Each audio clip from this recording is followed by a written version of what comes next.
The Play Mornings with Steph and John replay. Good morning, world. It's March 1st, 2024. Welcome to March. We made it through the winter months. It's time to get warm, right? Yeah, somewhere around there. I don't know, not in this week-long forecast, but maybe the next one. Stupid smarch weather. This morning, you ever have a thought and scare yourself half to death, and it's just a thought? All the time. That's all that runs through my mind. Well, this morning I was down in the parking garage, and I walked past the back of my truck quietly. It took me a little while to get everything out of my truck. Mm-hmm. And I suddenly thought, what if I have been unknowingly giving someone a ride in the bed of my truck every day, and they don't know I'm still here yet, and they're about to get out? What? I know. What? That's not a thought people have. Well, I looked at it and I was like, this is probable. And I ran to the elevator.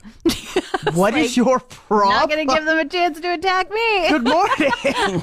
In like a lion, out like a lamb. What? That's like a saying about March. No, it's not. You've never heard that before? Nobody has ever heard any of these before. In like a lion, out like a lamb? Yeah, this is like a very March folklore, very well-known proverb that if the month comes in like a lion, as in the weather is, say, a blizzard, it will go out quietly like a little lamb, like a sunshiny day. But if the month comes in like a lamb and there's no blizzard and no bad weather, then we can expect bad weather at the end of the month. What if the past 3 months were in like a lamb?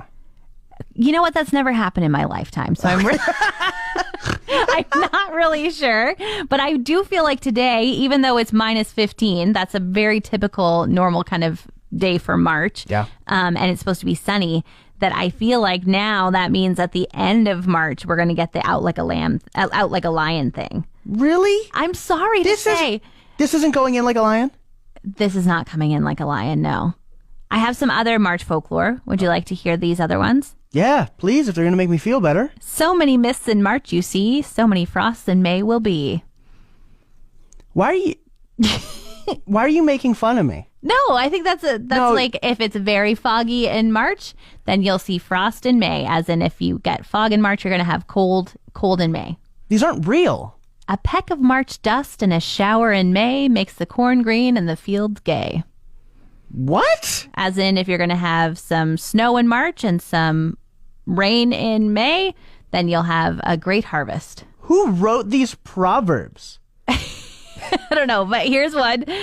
March many weathers rained and blowed, but March grass never did good. That one doesn't rhyme. I feel like many March good, yes, no good. I think the Academy was wrong for nominating Bradley Cooper for an Oscar. Really? Yeah, because when you get nominated for an Oscar, you go on a lot of press runs for, the movie to bring up your name. And yeah, Bradley Cooper should not go on any more press runs. What's he saying? Bradley Cooper is apparently totally fine walking around naked at his father's house with his father because his father is always nude at his house. That's kind of strange. Kind of strange? Kind of strange. Would you walk around naked now with your parents? Absolutely not. Mind you, Bradley Cooper, very much older than you. Bradley Cooper's dad, very, very much older than you. These are two men you don't want to see naked, who probably don't want to see each other naked. It's enough that they're both old dudes now, but they're father and son. I'm trying to wrap my head around this, like a you do you kind of thing, but I'm kind of like, this is a little bit strange. A little, right? Like, it'd be fine if you were like in the sauna or something. Even then, still. Yeah, even then, it's still your dad at the end of the day. Falling asleep in public has got to be one of the most embarrassing things. Yeah, it's up there, along with peeing your pants in public, maybe. Yeah, for sure. Or like tripping on your own shoe, falling up the stairs. Falling down the stairs. Oh, falling down the stairs is unfortunate. Falling up the stairs just means you don't know how to go upstairs, That's true. Like, you can explain it a little bit better when you're falling down. But I fell asleep in public once, and it was on a plane, which is very normal to fall asleep when you're in the air. Yeah, that's a given, I think.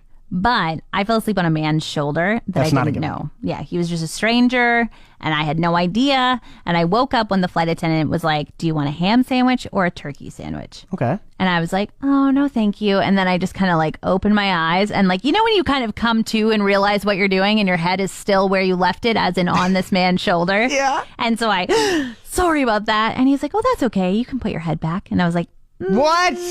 I don't think I can anymore, Yeah, actually. sir, you're a little too eager about me putting my head back on you on the plane. We're on a plane, sir. I know, it's like this was very kind, but also a little creepy, and I can't decide Yeah. which side it fell on. But either way, the window and I were friends after that.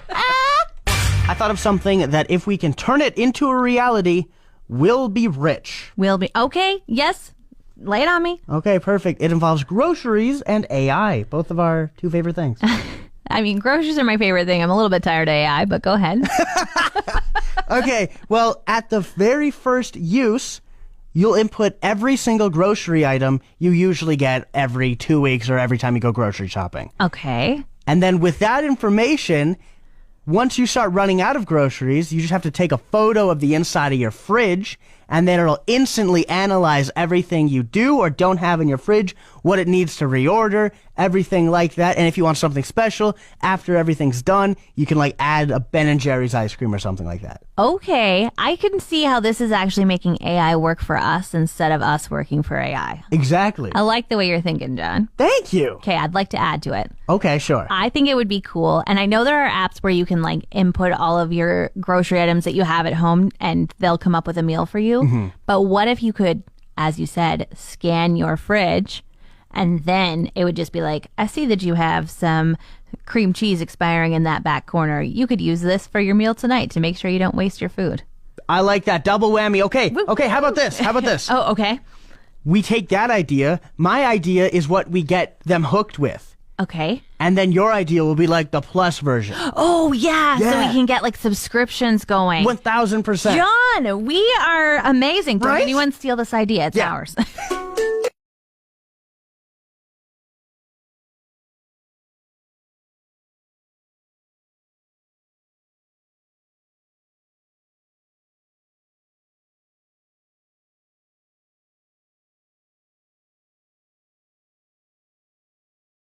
Value Village, the thrift store, has recently, probably in the last couple of years, come under fire for their price gouging.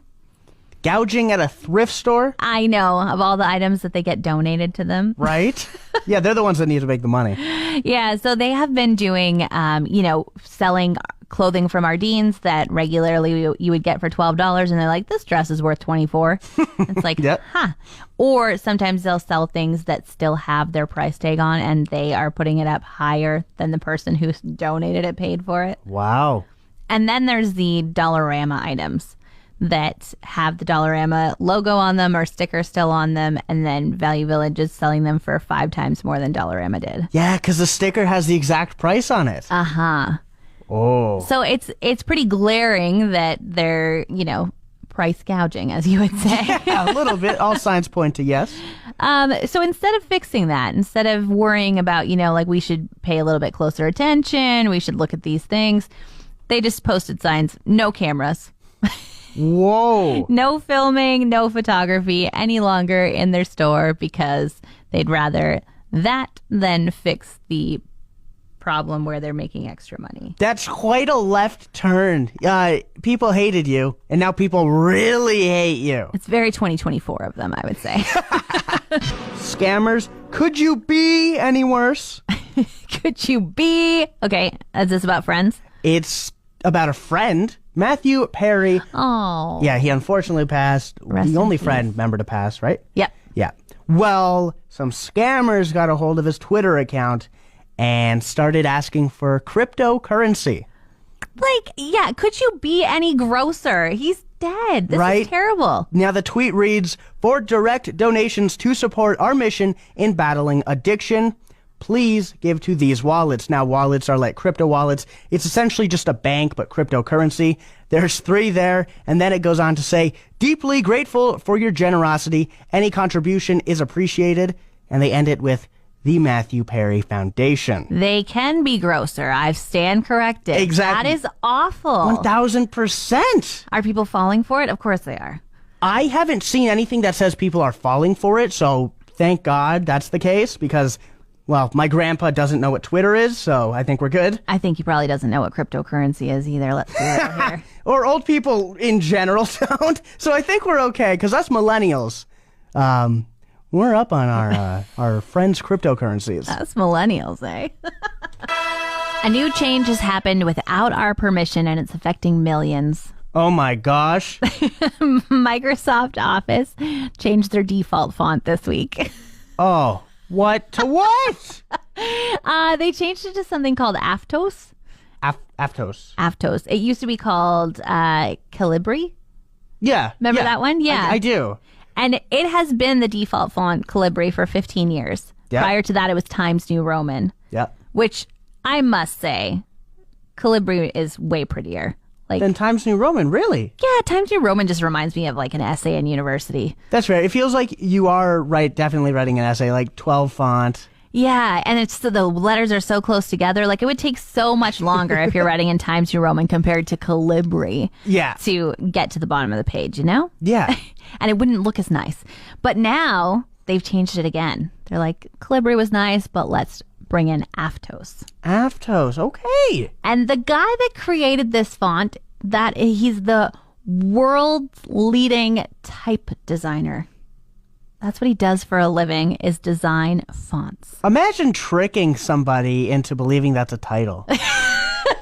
Well, anyway, he said that he wanted this font to feel very humanly, and he wanted it to have a little bit of art in it as well. And it reminded him of Santa Cruz, California. And so he wanted the joy of the redwoods and walking through the forest included in this font. That's a lot of description. I wonder if all font makers feel that way. I mean, everybody is creative and draws their inspiration from something. I don't know if Aptos says all these things he's hoping for, but maybe if we wrote the words he's hoping for in the font, it would, you know? Oh, okay. Yeah, no, I got you. Thanks for listening. Don't forget to subscribe to the Steph and John replay. Find more Steph and John at play1037.ca.